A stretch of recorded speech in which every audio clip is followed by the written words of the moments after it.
I'd like to dedicate today's Mishna in memory, L'zecha Nishmas, my mother, Imi Marasi Shalamis Bas Rebecca Eliezer. Our learning should be in the Mishnah. Our learning should be a aliyah for her neshama.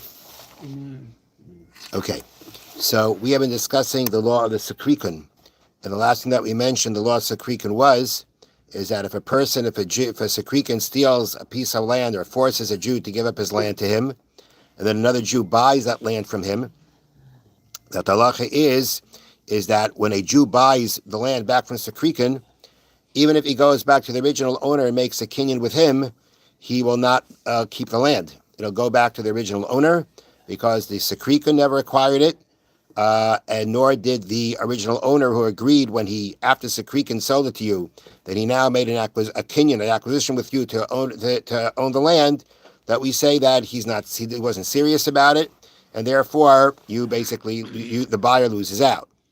So the Mishnah continues. We're in the middle of the Mishnah. Zu Mishnah Rishona. This was the first teaching.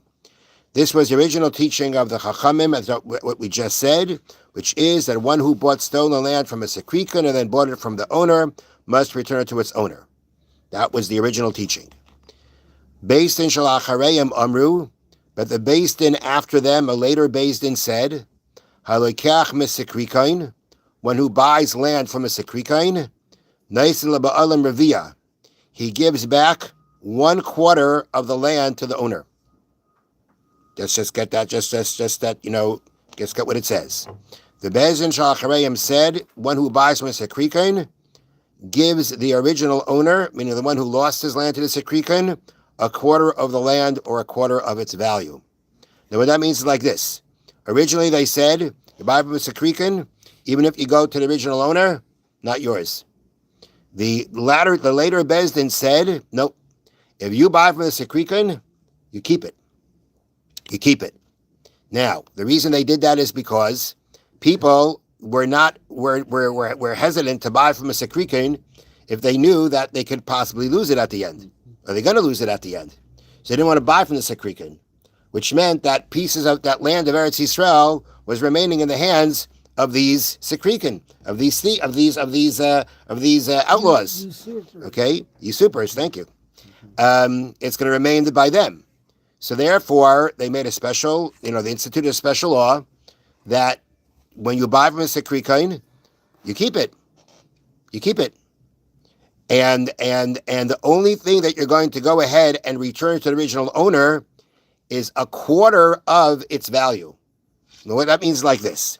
The reason the rabbi specified 1/4, meaning here from the bottom, this is from the Bartanura, is that a Sekrikun who paid nothing for the land he stole would sell it for only 3/4 of its true value. I mean, he got it for free.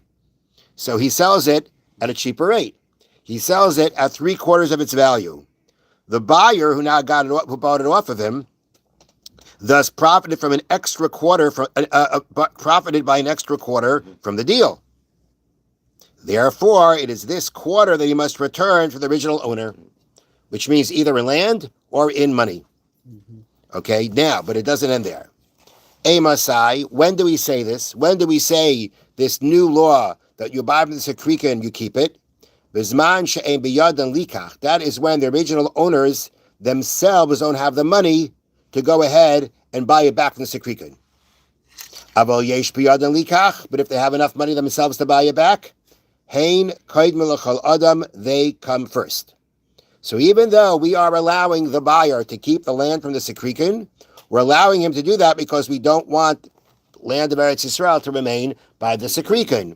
Okay, well, with that, the Chachamim, the sages instituted that if the original owner has enough money to buy it back and he wants to do that, he gets first shot. He gets first shot at it. Not only that, they bring down here in the notes, and if someone else did buy it before him, the owner can force the buyer to sell it to him for the price that he paid the Sekrikin.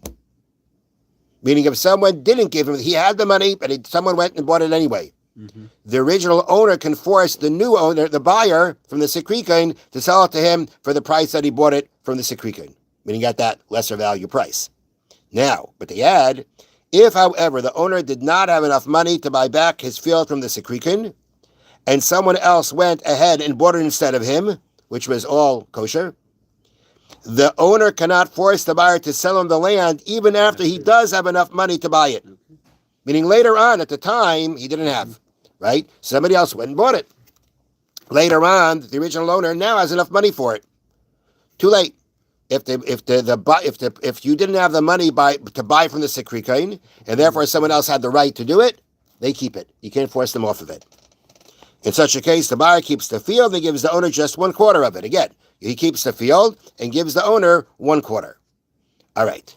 So that is, that was the newer law that came about. Now, but it didn't end there. Rabbi Hoishiv Beistin, Rabbi Yehuda Anasi, Judah the Prince, Hoishiv Beistin assembled a court, and as they say here, to review the laws of the Sikrikain. V'nimnu, and they voted and decided, Shemshah Sabifnei Sikrikain Shnei Masar Chodesh, that if, let's say, the piece of land remained by the Sikrikain for 12 months, that means you did not go and buy that land, right, for 12 months. You're the original owner. You didn't go buy the land for 12 months. Then we say, Kol HaKoidem Likach Zeicha. Whoever comes first gets it.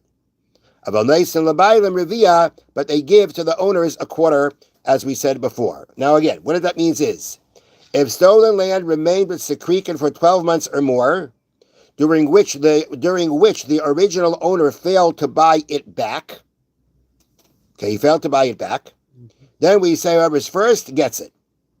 Okay, what's the explanation? Why does he lose his rights after 12 months? So explain like this here on the bottom. Rebbe's court saw that even after the Romans prohibited the killing of Jews, which at that point of time we say the law of Sikrikin applies, that the original owner did not really mean to give it to the Sikrikain, because since the Sikrikin can't just go kill him and get away with it, he's going to try to get the land back, so he never gave it up wholeheartedly. Nonetheless, Rebbe saw that some had such great fear of Sikrikin that they would wholeheartedly give up ownership of the land to the Sikrikin. Even though there was no more of a threat of being killed as much as there was before, they were so terrified of the Sikrikin, of they themselves, that maybe they will go and kill them anyway, that they wholeheartedly gave up the land. Which would mean if they wholeheartedly gave up the land, the Sikrikin owns it. And the person who buys it can go ahead and buy it without hesitation. The court decided that if someone who gave his land the court decided that if someone gave his land to a Sikrikin, failed to buy it back within a year, he is presumably one of those people who are terribly afraid of Sikrikin. Thus, the Sikrikin is the legal owner of the field. Anyone is therefore allowed at that point to buy the field from the Sikrikin and keep it himself. That was Rebbe's institution. That if you don't buy back the land within a year, within 12 months, then the halacha is that means that we assume you're one of these people who gave up the land, right? You don't want to. You're terrified of Sikrikin. You gave it to him. You don't have anything to do with him, so you gave up the land completely. So the Sikrikin is the owner. If he's the owner, anybody has the right now to come and get it. So that's what we say. After a year's time, whoever wants can go ahead and get it. But nonetheless, when you buy the land from the Sikrikin, which you're going to keep, nonetheless, you still got to give 1/4 back to the owner, as mentioned before, because that's what you gain from the sale, because the Sikrikin sold to you at a cheaper price, and therefore what you gain from all this, you give back to the original owner. Have a wonderful day. Thank you, Rabbi. And may your mother's neshama have a minyan. Amen.